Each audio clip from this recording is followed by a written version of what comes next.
Hey y'all, it's Sheila. Thank you for stopping by and spending a few minutes of your day with me. I do appreciate it. Is my shirt bright enough? It's not pink, it's orange, but it's a very bright orange. Um, it is Breast Cancer Awareness Month. You can tell by the title of this video what we're talking about today. This is sort of a hard video to do. When I decided almost 2 years ago, almost 2 years, that I was going to share my breast cancer journey, and I've shared a good bit of it. I thought, I can't let Breast Cancer Awareness Month go by without talking about some stuff. And I'm talking about the ugly side of breast cancer. And for me, that was the emotional part. I never expected to be diagnosed with breast cancer. My mother didn't have breast cancer. My grandmother didn't have breast cancer.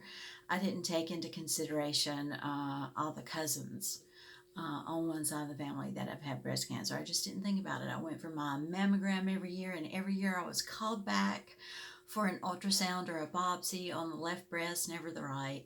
And that time they called me back for an ultrasound on the right breast and then a biopsy. And I'm like, that's strange. And it was strange. It was breast cancer.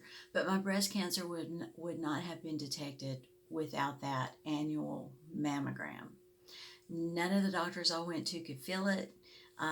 It would have gone undiagnosed. So the hard part for me was the emotional part. I had maybe 3 or 4 crying jags and thought, what good is crying going to do? It's not going to help anything. It did make me feel better. There were times I would be thinking about it and have a little tear run down my eye, and it was quite the emotional journey. Um, and some days I just didn't want to talk about it at all, period. I didn't want to talk about it. I'm very fortunate, wonderful mom and dad, amazing husband and son, excuse me, and had a really good support system. But I lost some friends, and I realized some people just don't know what to say to you when you have something like this, a cancer diagnosis. They don't know what to say. And on the other hand, if you're really close, they're afraid of losing you. And it's hard on them too. It's really hard on them too.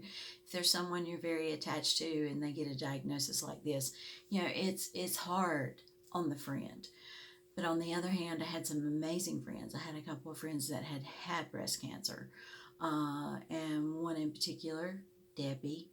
Uh, some days, and she's a friend that I also work for.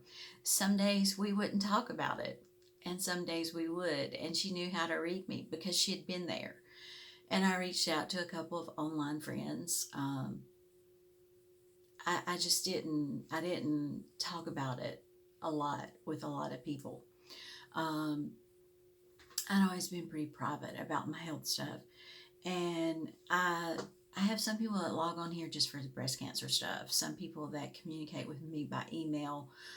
Some that now have my phone number and we text back and forth. But one thing that is shocking to me are the number of women that hadn't had their mammograms. And I'm not here to preach. I'm not here to preach. But 8 women have reached out to me that hadn't had mammograms in a while, anywhere from 2 to 10 years. All 8 of those women, and there are others, let me preface by saying, that have reached out to me. They went and got a mammogram and everything was okay. But 8 of the women that reached out to me that hadn't had mammograms in a while, of those 8 have been diagnosed with breast cancer at varying stages. So it's like, I'm going to keep talking about it. I'm going to keep talking about it. If me talking about it makes someone schedule an appointment for a mammogram and their breast cancer is caught early, then hey, I'll keep talking about it. Um, the worst time for me was after surgery, and in particular after I was put on anastrozole, the generic of Arimidex. The hormone blocking drug that I was supposed to take for 5 to 10 years. And I had a severe reaction that resulted in this short haircut. Dizzy, disoriented, light sensitive, couldn't some days make it to the bathroom on my own, felt horrible, and lost over half my hair. And I went and got my hair cut. I still do a comb over. I still have a bald spot on top. And there were women that lost. It's uncommon for you to lose this much hair, but there were women in a group I'm in that lost all hair after 2 weeks. Um, but that med, even though I only took it for 7 days, it was very powerful in my system, and it made me very emotional, and it was hard to come back from that. And at one of my family doctor visits, he goes, "I want you to talk to a therapist." I'm like, "I don't need to talk to a therapist. I know what's wrong with me." And he's like, "I want you to think about it." And the next day I had an appointment with my wonderful oncologist, and he goes, "I want you to talk to somebody." I'm like, "You've been talking to my family doctor?" He said, "Yes, ma'am, I have." I'm like, "Set it up." So I went to a therapist, and I went for 3 appointments. The first one was 2.5 hours long. Oh. And the first 20 minutes were pleasantries. And finally, I leaned forward and I said, "What do you want to talk to me about? What do you want me to talk about?" And she said, "I can see you're very straightforward." I'm like, "Yeah, pretty much." And she said, "Okay." And we started talking, and after about an hour and a half, she looked at me and she said, "I think you need to know you're dealing with survivor's guilt." I said, "I know that. I know I'm dealing with survivor's guilt, and that's what I'm having a hard time with. All those that have gone before me, all those that will go after me that don't make it to the other side of this disease process and are gone, and the cancer won." And she said, "Yeah, it's really bad. But now let me ask you a question. Why do you feel you don't deserve to be alive?" I said, "I want to be alive. I'm thankful to be alive. But I've had so many that have had cancer, breast cancer, or some form of cancer, and they died. So many people I know." I said, "And then there are the people that have had breast cancer and it's back for the second or third time." And I don't dwell on this. I'm telling y'all this, and I told her this. I don't dwell on it, but it does pop into my head from time to time. You're going to have it pop up. When's it coming back? Where's it coming back? How bad is it coming back? Because a lot of times it does. And if it does, I'll deal with it when it happens. So the problem with the medication that I couldn't take, it made me so terribly sick. But then I got really depressed when I couldn't take it, or any of the other medications like that, because of my reaction. So I'm like, okay, now I don't have anything to protect myself. I don't have anything to fight off this cancer coming back. What now? Well, what now is you get up each day and you just keep going. I was very emotional, and sometimes people would call me on the phone and ask a question. How was I doing? What was going to happen next? And I would answer it and quickly change the subject. I just didn't want to talk about it, because if I talked about it, I had to think about it, and I didn't want to think about it every day.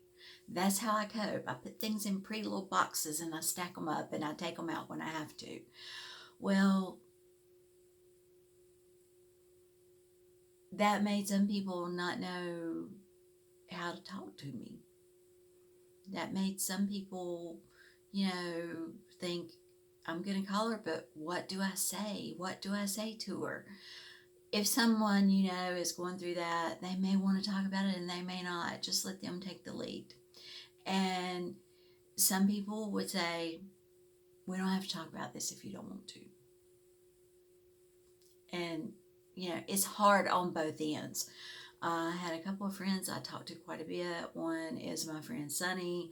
I could pick up the phone and call her at any time, and I could say anything I wanted to with no judgment.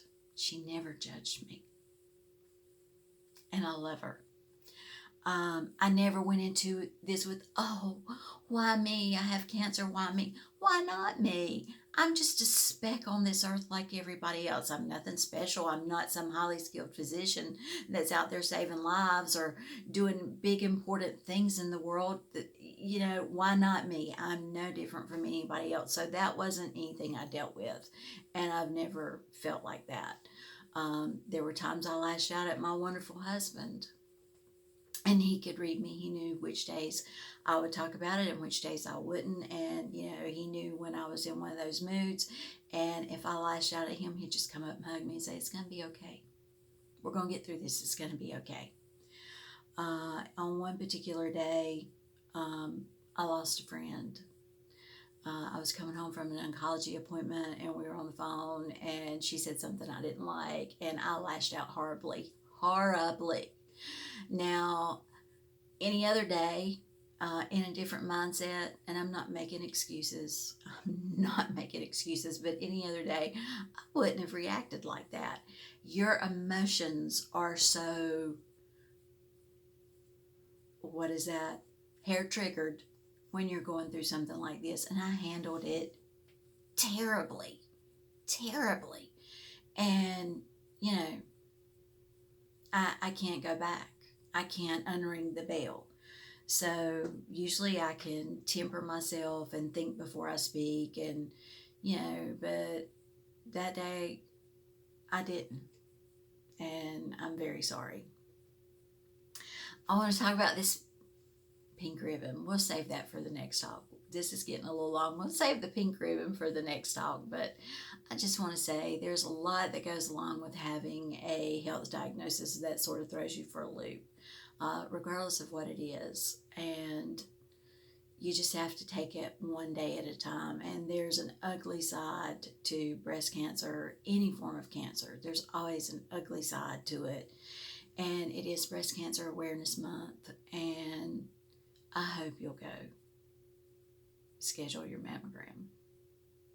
Y'all have a great day. Make it a great day. I'll see you later. Bye now.